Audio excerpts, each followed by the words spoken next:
दोस्तों, क्या आपके मन में भी कभी ये सवाल आया है कि क्या माँ के मायके की जमीन जायदाद पर हमें कुछ हक मिल सकता है?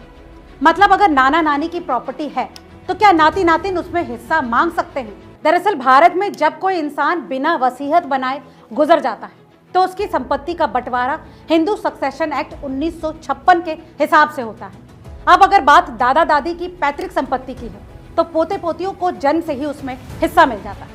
वहीं अगर बात नाना नानी की प्रॉपर्टी की हो तो आपको बता दें कि ये पैतृक नहीं मातृक संपत्ति कहलाती है और यही मामला पेचीदा हो जाता है। अब जरा गौर से सुनिए, अगर आपके नाना की कोई प्रॉपर्टी है और उन्होंने अभी तक कोई वसीयत नहीं बनाई तो कानून कहता है कि उनकी संपत्ति पहले उनकी पत्नी, बेटों और बेटियों में बराबर बंटेगी।